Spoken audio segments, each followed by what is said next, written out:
Hannu Rantala, sanoit ennen kisoja, kun haastateltiin sinua, että nyt sä pääsit vaan nautiskelemaan hyvästä painista. Minkälainen turnaus on ollut?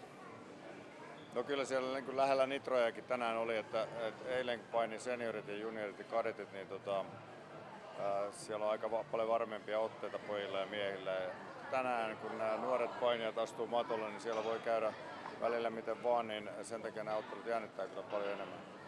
Mutta meidän seuran kannalta oli aivan loistava menestys tämän koko viikonloppuna. Luuletko, että se vaikuttaa positiivisesti tai negatiivisesti näiden muiden seurojen tulemiseen tänne ensi vuonna?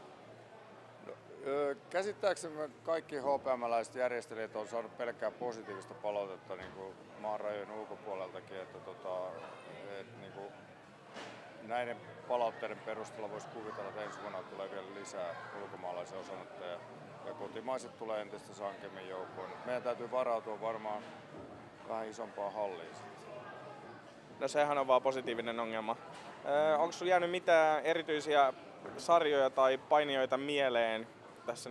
Minkälaisia päällimmäisiä ajatuksia sulla on? Tuleeko mitään sellaista muistoja, joita sä kannat mukana tästä turnauksesta? No täällä oli tosi monta kovaa sarjavoittajaa. Että vaikka jos mä lähden jotain nimeämään tässä, niin joku hyvä painija jää huomioimatta. Mutta jos nyt yhden haluan nostaa ylös muista, niin Joonas Honkasen eilinen 66 kilon finaalin voitto venäläistä vastustajasta, joka oli ihan kansainvälisen kärkitason kavereita, niin siitä ottelusta niin voi jokainen tuleva painija ottaa niin oppia ja se video kannattaa katsoa muutamaankin kertaan.